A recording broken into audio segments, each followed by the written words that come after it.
daawwattoota keenyaa nageenya badhaadhaa oduu qabannee dhiyaannee jirra. Maqaa haaromsa jedhuun waltajjii Opiidiyoon magaalaa Burraayyuutti uummata walitti qabdee irratti mormiin waan isaan mudateef waltajjiin sun fashalaayuun himame. Itichaa guddata. Qondaaltota olaanoo Opiidiyoo magaalaa Burraayyuu keessatti jiraattota waliin marii taasisuuf dhufanii hirmaattonni waltajjichaa leeyyaasisuun himame. Walga'ichi haaromsa haala yeroo isaanii irratti ilaallateen gaggeessanii turan galma bulchiinsa magaalaa Burraayyuutti. Walga'icha kanarratti uummanni bahee haala haaromsa isaanii kanarratti yaada akka kennuuf uummata waamanii turani. Yeroo kana uummanni bahimmoon maal jedheseeti latti nuyi jijjiirama kan barbaannu gaafiin uummanni hiriira bahee fi namni itti dhume fi kanaa miti uummata nama bakkeetti jijjiiruu osoo hin taane kan barbaanne gaafii eenyummaati gaafii abbaa biyyummaati dhimma malaammaltummaa mootummaa irraa jijjiirama akkanaa miti kan feene kanaadha jennaan isaan kan eenyu kan gaggeesse obbo Shibashi jedhama mana maree bakka bu'oota Oromiyaa irraa dhufe booda walga'icha irratti mormiin ka'e. Waltajjii kanarratti waan karoorfame maqaa haaromsa yeroo jedhuun kantiibaa magaalaa Burraayyuu kan turani obbo Dhaabaa Jinfeessaa aangoo irraa kaasuudhaan kantiibaa biroo bakka buusuu dabalatee kaabinoonni 5 jijjiiramuu isaanii waltajjii kanaan beeksuuf akka turanis namni kun himaniiru. Hirmaattonni garuu gaaffiin keenyas ta'e wareegamni kaffalaatti jirru kanaaf osoo hin taane bilisummaa gonfachuudhaaf jechuun waltajjicha gara mormiitti akka jijjiiranis jiraataan magaalaa kanaa fi hirmaataa waltajjichaa dubbatanii jiru. Isaanii obbo Dhaabaa Jinfeessaa itti gaafatamaa magaalaa Burraayyuu kantiibaa kan turan isaan kaasanii obbo Ahmad Jiksaa Abbaa Jiksaa Aangessaa kan jedhamu fidanii itti gaafatamaa kantiibaa godhaniiti. Ittaanaa immoo Dooktar Dirribaa kan jedhamu iddoo irraa fidanii turani. Namoota 5 jijjiirama aangoo godhanii isa kaabineeta isaanii kana uummatatti beeksisuuf ture. Pireezidaantii ta'uu maal ta'uu osoo hin taane gaafiin keenya kana qofaa miti. Gaafii namoota jijjiirraa miti. Gaafiin keenya gaafii eenyummaati. Gaafii biyyummaati. Gaafii bilisummaati. Haaromsa kan jettan kun waan haaraan maaltu uumame erga haaromsadha jettanii immoo koomaandi poost nurraa kaasaa jechuudhaanis gaaffiidhaan qondaaltota kanneen joonjessuunis beekamee jira. Karaa mana dadhabduu keessatti eenyu ishee nurratti diiganii kan abbaa isaa fi kan soora booledhaaf yookiin akkasitti jiru kan keenya qofa diiguun maalidha. Haaromsa eega jettanii maaltu dhufe wanti haaraan maaltu uumame eega haaromsaniif maaliif koomaandi poostii nurraan kaastanu gaaffilee ciccimoo gaafatan. Nuti duraanuu rakkoo ilaalchaa hin qabnu. Ofii keessan sammuu keessan haaromsaa kan jedhani hirmaattonni kunneen saamicha qabeenya keenya irratti diyaaspooraa fi abbootii qabeenyaan akkasumas qondaaltota olaanoo wayyaaneen nurratti raawwachaa jiru dhaabbachuu qaba jechuunis ija jabinaan akka dubbatanis hirmaataa waltajjichaa OMN'tti himaniiru.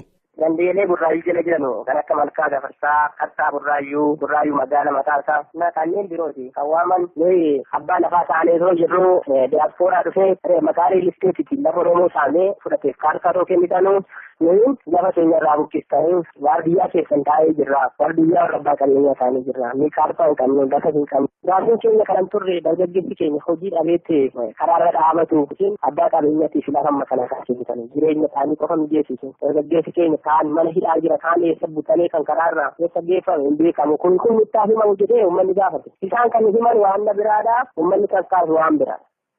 Dhuma irrattis namni kun jarreen kun salphina waan hin beekneef ofuma isaanii uummata waamanii of salphisan malee tasumaa Opiidiyoonis ta'e wayyaaneen kana booda haamilees ta'e ga'umsa ittiin saba Oromoo bulchan hin qabani. Mana tokko ilmaan Oromoo gaddii fi eelaan Oromummaa seenee jira jechuudhaanis dubbatanii jiru.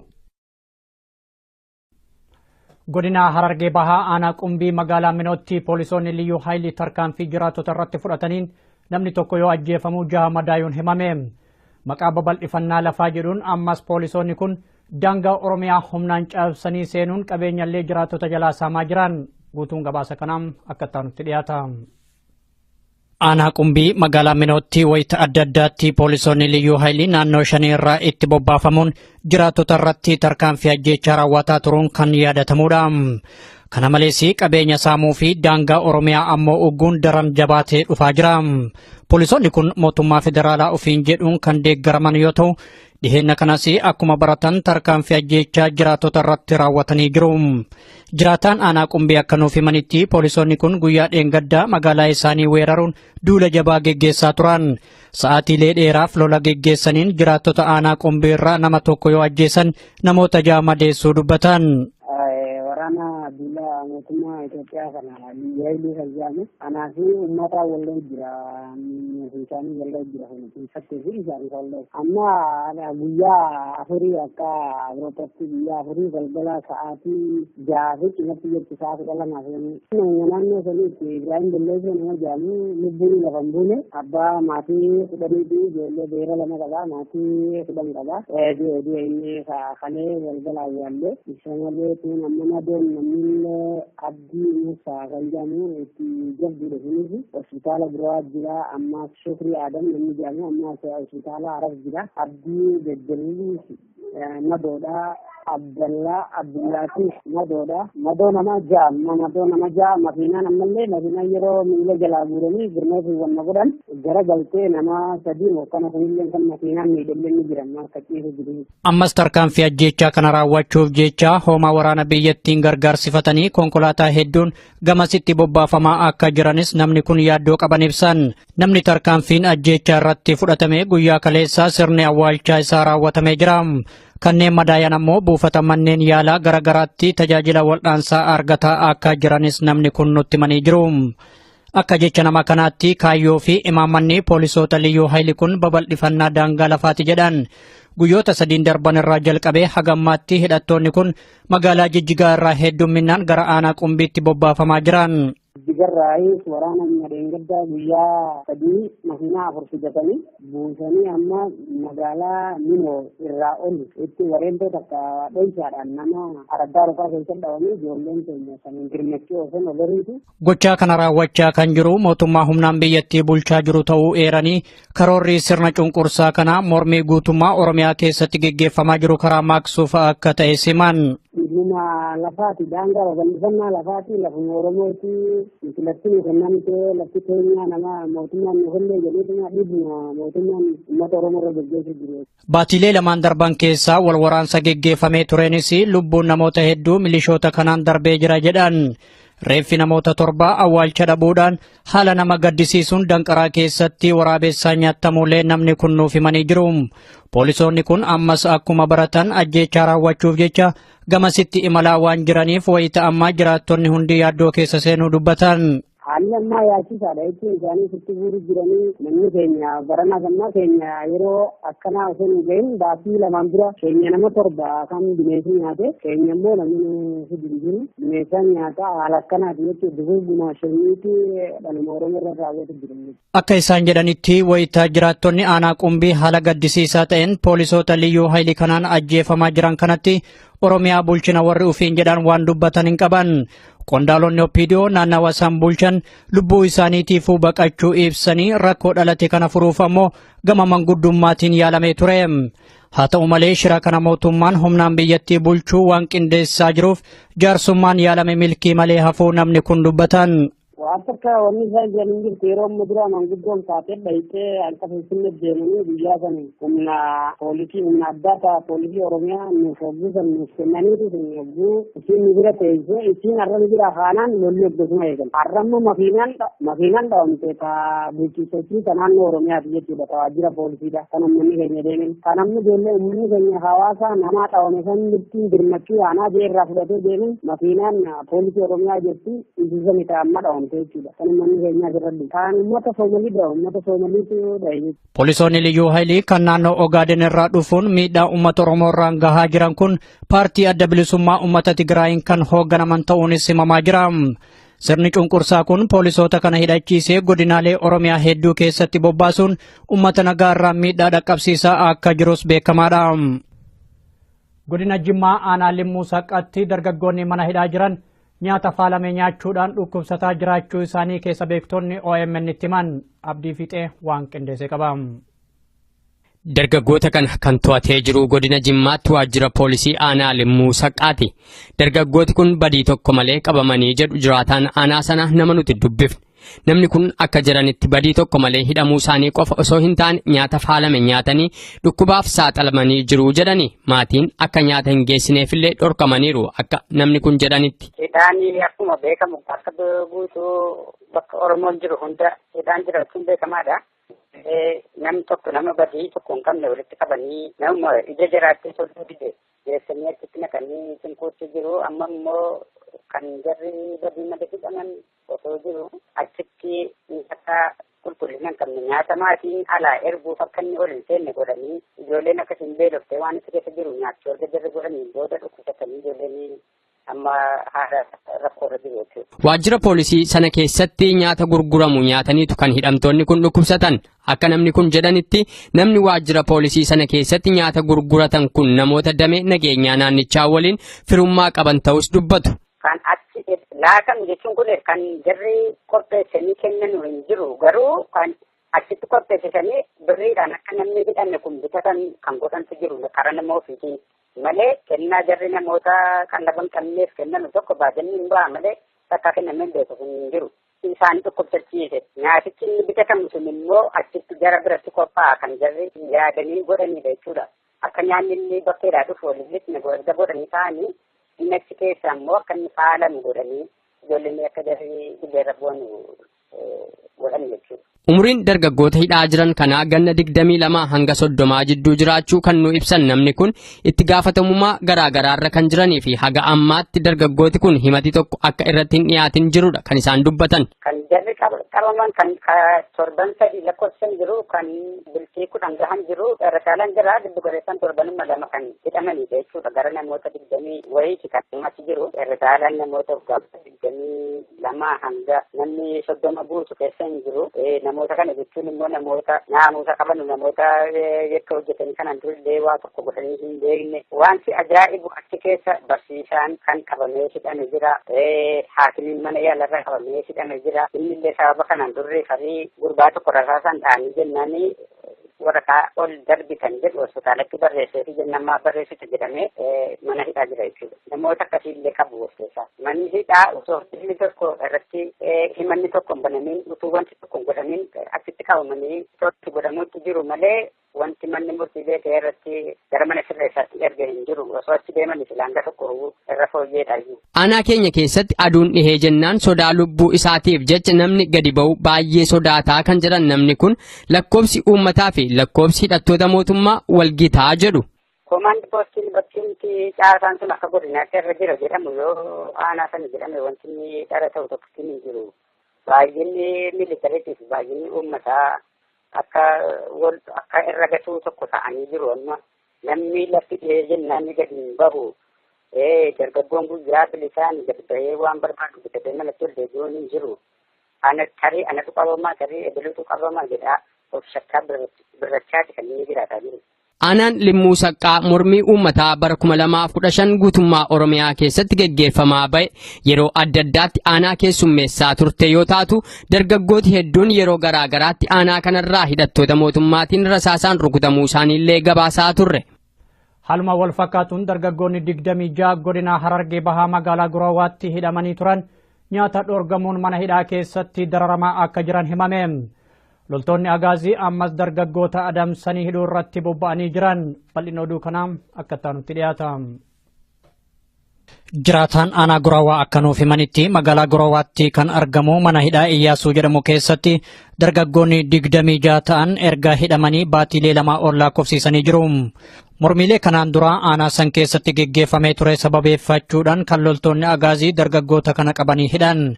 Haa ta'u malee mana hidhaa san keessatti loltoota agaaziitiin reebichaa fi mirgi namoomaa isaanii sarbamaa jira. Kana malees nyaata akka hin arganneef yoo ugguraman miidhaan hamaan mana hidhaa san keessatti isaan mudataa akka jirus namni kun dubbatan. dargaggoonni kun aanaa duraa jala warra jiran guutuudha. Baay'inni isaanii hojii jaanidha. Baadiyyaa hundarraa walitti qabamanii bifa dhufan aanaa duraa guutuu jala mana hidhaa biyyaatu jedhamu. Achitti qabamanii hidhamanii keessatti argaa bakka hanga ammaatti ijoolleen baadiyyaa dhufan nyaata waan argatanii jecha bakka waan nyaatan dhabanii rakkoo hamaa keessa jiran baadiyyaarraas nyaata isaanii dhageanii bitanii nyaatan kenneefi roobee karaatu bakka rakkoo hamaatu qabaa jira. Dargaggoota kana nyaanni maaliif dhoorgatame gaaffii jedhuuf namni kun yoo deebisan haga ammaatti wanti ifa ta'e tokkos hin jiru. Sababaan ittiin hidhamaniif ammoo mallattoo diddaa agarsiiftan maqaa jedhuun qofaadha. Rakkoon kun waliigala Oromiyaa keessatti geggeeffamaa waan jiruuf mormii itti fufaa jiru irraa muddamuu malee yakka biraa miti jedhan. Haga ji'a lama jechuudha rakkoo shanii. Hawaasa isaa gabbaatti beekamte qaama ijaaree gaafii dhoorkatan bakka. Sababni isaatti qaban bakka namoonni kun mallattoo diddaa gabruu agarsiisanii namoonni kun waraana adda bilisummaa Oromoo Itoophiyaa dhibba sagaltamii yaada jifaadhaan ragoota isaatti hiriira guddaa Oromiyaa biyya saffatamaa bakka sanarratti ragoota hirmaata ijaaree yaadu. Manni hidhaa dargaggoonni kun itti hidhaman loltoota meeshaa waraanaa hidhataniin eeggamaa waan jiruuf maatiinis hidhamtoota kana arguudhaaf carraa hin arganne jedhan. Bakka dargaggoota hanga ammaatti waraana marsaawwan sirriitti eeggamaa jiranii bakka waraana sirriitti eegaa gabbaatee fichaan oolu ilaalcha jedhe fakkaatu. Erga labsiin yeroo muddamaa labsamee jalqabee jiraattonni aanaa isaanii haala miidhamaa jiraachuu himan. Kana malees sa'aatii murtaa'een alatti magaalaa keessa socho'uun waan yaadamu miti. Reebichis haalaan jabaatee akka jirus namni kun ibsan. Jiraattonni bakka magaalaa kuufamaatti boofila bulujjiitti sa'aala roobee jala gabbuu dhoorkanii nama hudduu camaruu jiranii akka maqaatti jireenya dhibbee bakka hojii qabsa hadhaa beeksisaaf qophaa'aa jira. Loltoonni agaazii ammas dargaggoota hedduu adamsanii hidhaa jiraachuullee namni kun nuuf himanii jiru. Kun kanaan osoo jiruu dhumaatii ayyaana irreechaa horaa sadii ilaalchisuun mormii magaalaa Shaashamannee keessatti geggeeffameen abbootiin amantii islaamaa hidhamanii turan murtii tokko malee haga ammaatti mana hidhaa keessatti dararamaa jiraachuu jiraattonni OMN itti himan.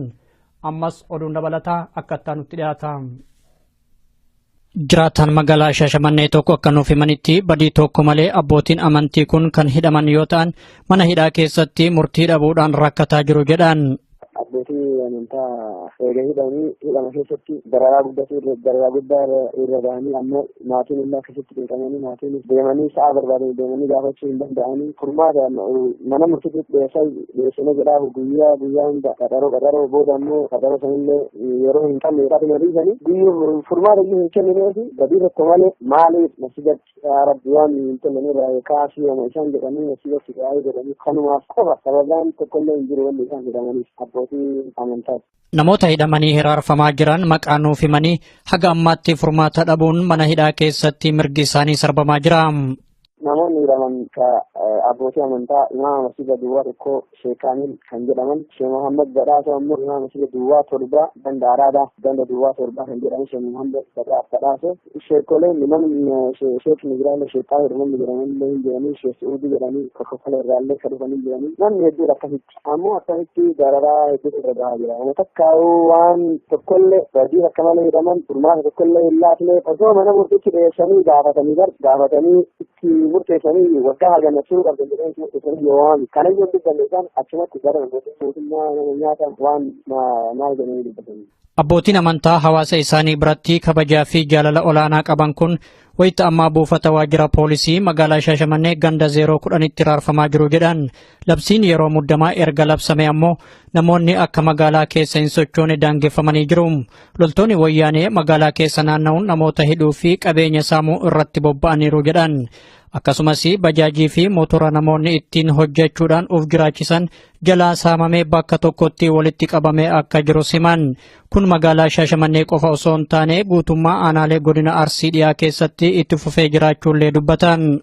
Namni sa'a barbaade bahee sa'a barbaadetti galuu hin danda'u halkan sa'a malee deemuu hin danda'amu lama dabarsinaan motora namarraa guuraa hayyama hin qabdu jedhaa motora namarraa guuraa manidhaatti galchaa wanni gararaa baay'ee irra jira namni uummanni motora xiqqaatee gara motoraatti shanii ol kan ta'u mana hidhaa keessatti guuranii baadiyyaa deddeemaa guuranii ka baadiyyaa qoree kofate adaabbaa dodola hasaasa keessa isaa deemanii jiranii manni akka Oromiyaatti osoo walitti qabanii namni motora itti gurguranii yoo agarsiin baay'atu namni motora hedduutu akkasi keessa jira guuranii ka barbaadanii fayyadamanii ka barbaadanii gurguratanii nama saamanii qabeenya kanuma malee wanni jiru wanni biraa wanni fooyyee tokkollee hin jiru. Ejensiin to'annoo Awurooppaa Yuuroopuul jedhamu bidiruu Eblaa 19 bara 2016 galaana Meeditiraaniyaan gubbatti garagaltee baqattoonni 500 ol dhuman gadi fageenyaan qorachuuf murteessuu isaa kan gabaasee BBCdha. Abdii Fiixee gabaasa qaba. UNHCR yeroo sanatti bidiruun sun Liibiyaarraa kaatee jechuun ture kan gabaase.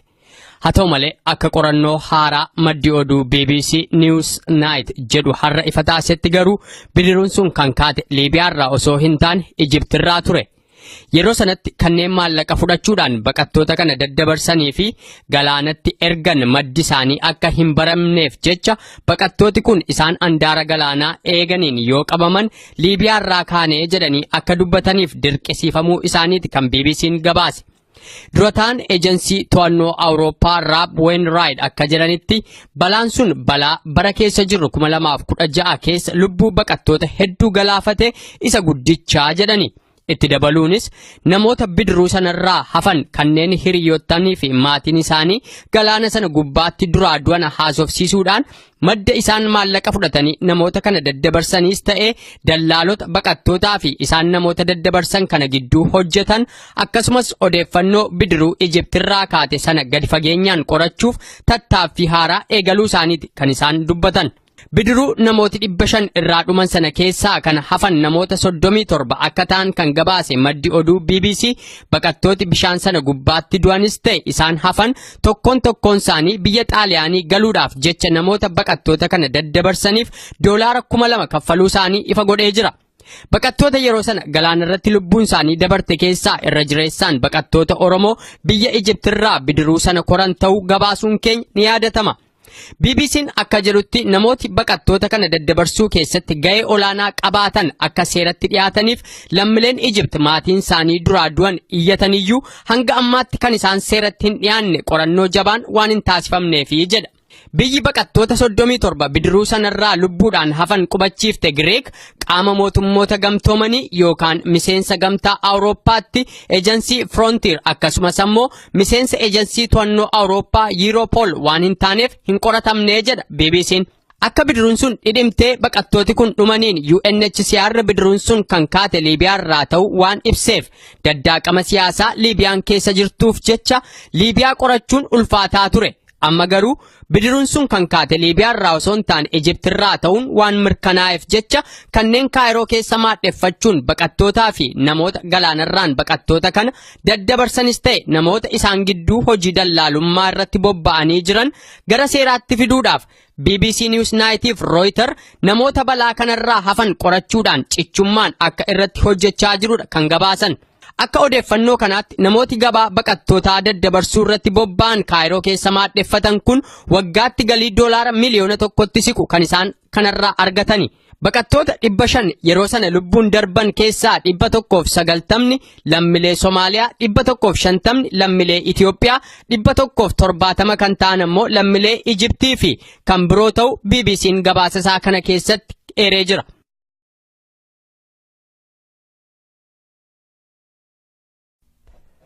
Egaan daawwattoota keenyaa oduun ammaaf qabnu kanumaa hagammaatti nu daawwachuu keessaniif galatoomaa jecha gama kiyyaan horaa bulaa.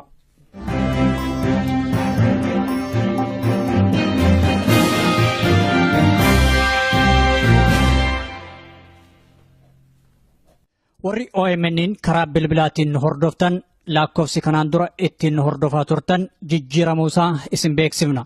Haaluma kanaan lakkoofsofni haaromni tolaan OMN ittiin dhageeffachuu dandeessan kanneen United States keessa jiraattan 641-552-5055 United Kingdom 0330-332-6333 Germany 518-090-4047 Norway 219532 08 Sweden 08-403-031-94 Italy 06-899-730-19 South Africa yookaan Afrikaa Kibbaa 271-110-03-057 Australia 02-80-72-51 70 irratti nu dhageeffachuu dandeettan. Biyyoota birootiif lakkoofsa haaraa akkuma baafneen isin beeksifna. Galatoomaa OMN.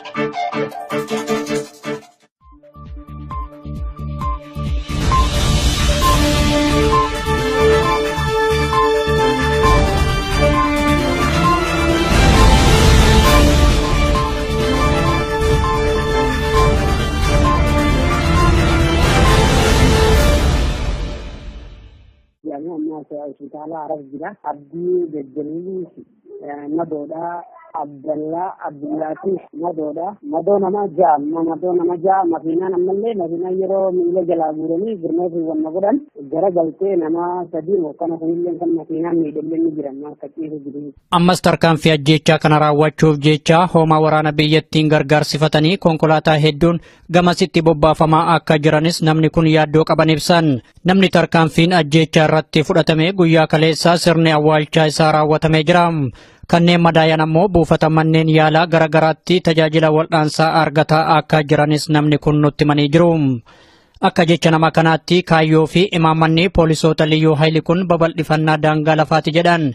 Guyyoota 3 darban irraa jalqabee hagammaatti hidhattoonni kun magaalaa Jijjigaa irraa heddumminaan gara aanaa Qumbiitti bobbaafamaa jiran.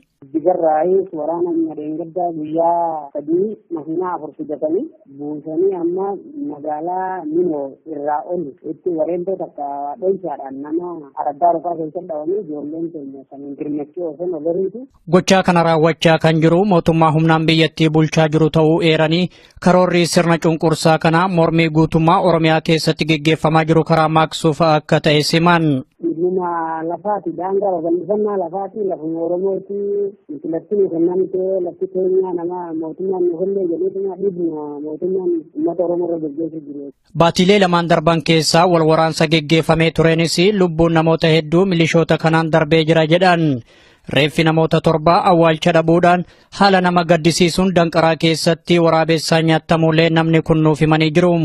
Poolisoonni kun ammas akkuma baratan ajjeechaa raawwachuuf jecha gamasitti imalaa waan jiraniif wayita ammaa jiraattonni hundi yaaddoo keessa seenuu dubbatan. Haalli ammaa yaachisaadha jechuun isaanii sitti buuru jiranii namni keenya barana gammaa keenya yeroo akkanaa osoo hin gahin baatii lamaan dura keenya nama 7 kan bineensi nyaate keenya immoo namni hidin jiru bineensa nyaata haala akkanaati jechuun duguuguma shaniiti dhaluma Oromoo irra raawwatu jiru. Akka isaan jedhanitti wayita jiraattonni aanaa Qumbii haala gaddisiisaa ta'een poolisoota liyyuu hayli kanaan ajjeefamaa jiran kanatti Oromiyaa bulchina warri ufiin jedhan waan dubbatan hin qaban. Qondaalonni OPDO naannawa san bulchan lubbuu isaaniitiifuu baqachuu ibsanii rakkoo dhalate kana furuuf ammoo gama manguddummaatiin yaalamee ture.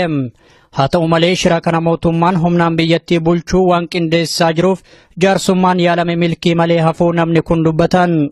Akka wanni isaan jedhan jirtu yeroo amma dura manguddoon taatee dhayitee akka finfinnee deemanii guyyaa san humna poolisii humna addaa ta'a poolisii Oromiyaa nuuf hogguusan nuuf kennaniitu sun hogguu isiin nu bira teessee isiin har'an jira kaanaan lolli hoggasuma eegan. Har'amma makiinaan dhawamte taa bulchiisachii ta naannoo Oromiyaati jechuudha ta waajjira poolisiidha kan uummanni keenya deemen. Kan amma ijoollee uummanni keenya hawaasa namaa dhawame san mirtiin birmachuu yaanaa jee irraa fudhatee deemen makiinaan poolisii Oromiyaa jechuun ibsisanii ta'a amma dhawamte. Poolisoonni liyyuu haylii kan naannoo Ogaaden irraa dhufuun miidhaa uummata Oromoo irraan gahaa jiran kun paartii adda bilisummaa uummata Tigraayin kan hoogganaman ta'uunis himamaa jira. Sirni cunqursaa kun poolisoota kana hidhachiisee godinaalee Oromiyaa hedduu keessatti bobbaasuun uummata nagaa irraan miidhaa dhaqqabsiisaa akka jirus beekamaadha. Godina Jimmaa aanaa Limmuu Saqqatti dargaggoonni mana hidhaa jiran nyaata faalamee nyaachuudhaan dhukkubsataa jiraachuu isaanii keessa beektonni OMN itti himan. Abdii Fixee waan qindeessee qaba. Dargaggoota kana kan to'atee jiru godina Jimmaatti waajjira poolisii aanaa Limmuu Saqqaati. Dargaggooti kun badii tokko malee qabamanii jedhu jiraataan aanaa sana nama nuti dubbifne. Namni kun akka jiranitti badii tokko malee hidhamuu isaanii qofa osoo hin taane nyaata faalame nyaatanii dhukkubaaf saaxilamanii jiru jedhani. Maatiin akka nyaata hin geessineefillee dhorkamaniiru akka namni kun jedhanitti. Hidhaan akkuma beekamu akka guutuu bakka Oromoon jiru hunda hidhaan jiraachuun beekamaadha. Namni tokko nama badii tokko hin qabne walitti qabanii nama ija jiraattee sodduu dide geessanii achitti naqanii cinquutti jiru. Amma immoo kan jarri badii malee hidhaman osoo jiru achitti akka qulqullina hin qabne nyaata maatiin alaa erguuf akka inni ol hin seenne godhanii ijoolleen akkasiin beelofte waan itti keessa jiru nyaachuu erga jarri godhanii booda dhukkubsatanii ijoolleen amma haala rakkoorra jiru jechuudha. Waajjira poolisii sana keessatti nyaata gurguramu nyaataniitu kan hidhamtoonni kun dhukkubsatan. Akka namni kun jedhanitti namni waajjira poolisii sana keessatti nyaata gurguratan kun namoota damee nageenyaa naannichaa waliin firummaa qaban ta'us dubbatu. Kan achi laatamu jechuun kun kan jarri qopheessanii kennan hin jiru garuu kan achitti qopheessanii birriidhaan akka namni hidhanne kun bitatan kan godhantu jiru karaa nama ofiitiin malee kennaa jarri namoota kan laban qabneef kennan tokko baajanii hin ba'a malee takka kennamee beeku hin jiru. Isaan dhukkubsachiise nyaatichi inni bitatamu sun immoo achitti gara biratti qophaa'a kan jarri yaadanii godhanidha jechuudha. Akka nyaanni inni bakkeedhaa dhufu walitti erga godhanii ta'anii inni achi keessa immoo akka inni faalamu godhanii ijoolleen akka jarri dhibeerra bu'an godhan jechuudha. Umriin dargaggoota hidhaa jiran kanaa ganna 22 hanga 30 jidduu jiraachuu kan nu ibsan namni kun itti gaafatamummaa garaagaraarra kan jiranii fi haga ammaatti dargaggooti kun himati tokko akka irratti hin dhiyaatin jirudha kan isaan dubbatan. Kan jarri qabaman kan torban sadii lakkoofsan jiru kan bultii 10 gahan jiru rasaalaan jira giddu galeessan torbanuma lama kan hidhamanii jechuudha gara namoota 20 wayiiti kan achi jiru rasaalaan namoota 22 hanga namni 30 guutu keessa hin jiru. Namoota kana jechuun immoo namoota naamusa qaban namoota yakka hojjetanii kanan durillee waa tokko godhanii hin beekne wanti ajaa'ibu achi keessa barsiisaan kan qabamee hidhame jira. Haakimiin mana yaalarraa qabamee uumame. Egaa haaromtaniif maaliif komaandii poolisii nurraan kaastanu?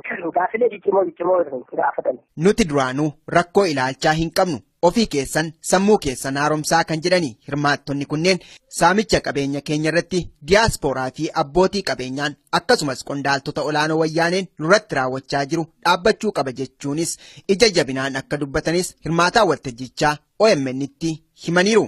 Dandeelee burraayyuu jala jiranu kan akka Malkaa Gafarsaa, Qattaa burraayyuu magaala mataasaa na kanneen birooti. Kan waaman nuyi abbaa lafaa taanee yoo jirru diyaaspooraa dhufee maqaa riilisteetiitiin lafa Oromoo saamee fudhateef kaartaa too kennitanu nuyi lafa keenya irraa buqqistanii waardiyyaa keessan taa'ee jirra. Waardiyyaa warra abbaa qabeenyaa taa'ee jirra. Ni kaartaa hin qabne bakka hin qabne. Gaaffiin keenya kanan turre dargaggeessi keenya hojii dhabeetti karaarra dhaabatu abbaa qabeenyaatiif lafa kana kaasifatan jireenya isaanii qofa mijeessisu. Dargaggeessi keenya kaan mana hidhaa jira kaan eessa butanii kan karaarraa eessa geeffame hin beekamu kun nutti himamu jedhee uummanni gaafate. Isaan kan himan waan biraadha uummanni kan kaasu waan biraadha. Dhuma irrattis namni kun jarreen kun salphina waan hin beekneef ofuma isaanii uummata waamanii of salphisan malee tasumaa oppiidiyoonis ta'e wayyaaneen kana booda haamilees ta'e ga'umsa ittiin saba Oromoo bulchan hin qabani. Mana tokko ilmaan Oromoo gaddii fi eelaan Oromummaa seenee jira jechuudhaanis dubbatanii jiru. Godina Harargee Bahaa aanaa Qumbii magaalaa Minootti poolisoonni liyyuu haayilii tarkaanfii jiraattota irratti fudhataniin namni tokko yoo ajjeefamu 6 madaa'uun himame. Maqaa babal'ifannaa lafaa jedhuun ammas poolisoonni kun daangaa Oromiyaa humnaan cabsanii seenuun qabeenyallee jiraattota jalaa saamaa jiran. Guutuun gabaasa kanaan akka taanutti dhiyaata. Aanaa Qumbii magaalaa Minootti wayita adda addaatti poolisoonni liyyuu haayilii naannoo 5 irraa itti bobbaafamuun jiraattota irratti tarkaanfii ajjeechaa raawwataa turuun kan yaadatamudha. Kana malees qabeenya saamuu fi daangaa Oromiyaa ammoo ugguun daran jabaatee dhufaa jira. Poolisoonni kun mootummaa federaalaa ofiin jedhuun kan deeggaraman yoo ta'u dhiheenya kanas akkuma baratan tarkaanfii ajjeechaa jiraattota irratti raawwatanii jiru. Jiraataan aanaa Qumbii akka nuuf himanitti poolisoonni kun guyyaa dheengaddaa magaalaa isaanii weeraruun duula jabaa geggeessaa turan. Sa'aatiilee dheeraaf lola geggeessaniin jiraattota aanaa Qumbii irraa nama tokko yoo ajjeesan namoota 6 madeessuu dubbatan. Waraana duula mootummaa Itoophiyaa kana yaa'ilii fayyadamu anaa fi uummata wallee jira isaanii wallee jira keessatti fi isaanii wallee amma guyyaa afurii akka Awuroopaatti guyyaa afurii galgala sa'aatii ja'a fi cimatti jirti sa'aatii dhalamaa fi naannoo saniitti Ibrahim Belleesoo nama jedhamu lubbuun lafa hin buune abbaa maatii kudhanii fi ijoollee beera lama qaba maatii kudhan qaba inni kalee galgala awwaallee isa malee tun amma nadoon namni abdii musaa kan jedhamu itti jabduudha kunis hospitaala biraa jira amma shukrii aadam namni hidhamee jira inni illee sababa kanaan durre farii gurbaa tokko rasaasan dhaanii jennaanii waraqaa ol darbitan jedhu hospitaalatti barreesseefi jennammaa barreessitu jedhamee mana hidhaa jira jechuudha. Namoota akkasii illee qabu keessaa. Manni hidhaa osoo inni tokko irratti himanni tokko hin banamin utuu wanti tokko hin godhamin achitti qabamanii totti godhamuutti jiru malee wanti manni murtii beekee irratti gara mana sirreessaatti erga hin jiru osoo achi deeman islaanga tokko irra fooyyeedha. Aanaa keenya keessatti aduun dhihee jennaan sodaa lubbuu isaatiif jecha namni gadi ba'u baay'ee sodaataa kan jedhan namni kun lakkoofsi uummataa fi lakkoofsi hidhattoota mootummaa walgitaa jedhu. Komaandi poostiin bakki caasaan sun akka godinaatti irra jira jedhamu yoo aanaa sana jedhame wanti inni dhara ta'u tokkotti hin jiru. Baay'inni militariitiif baay'inni uummataa akka irra gatuu tokko ta'anii jiru amma namni lafti dhihee jennaan gadi hin bahu. Dargaggoon guyyaa bilisaan gadi bahee waan barbaadu bitatee malatti ol deebi'uun hin jiru.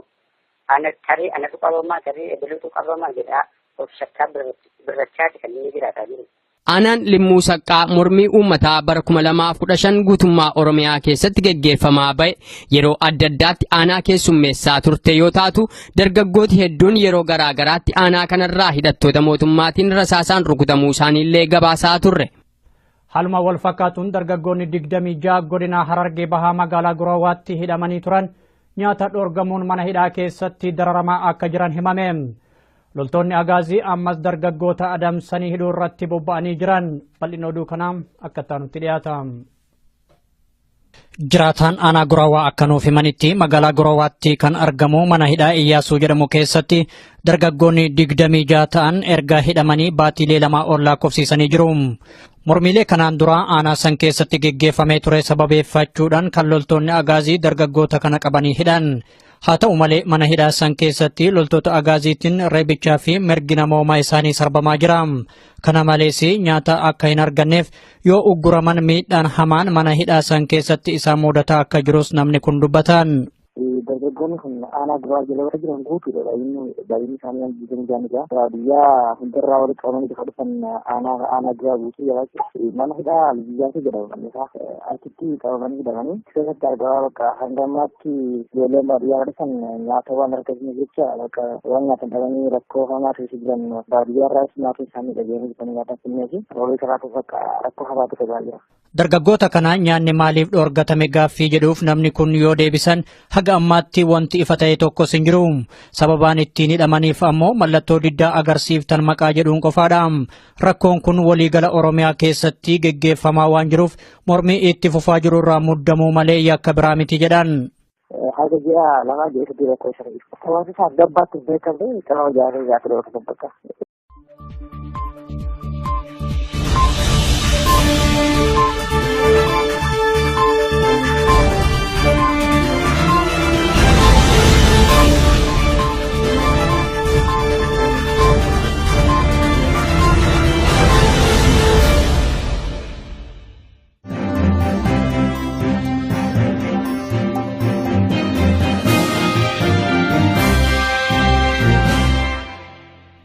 Daawwattoota keenyaa nageenya badhaadhaa oduu qabannee dhiyaannee jirra. Maqaa haaromsa jedhuun waltajjii Opiidiyoon magaalaa Burraayyuutti uummata walitti qabdee irratti mormiin waan isaan mudateef waltajjiin sun fashalaayuun himame. Itichaa guddata.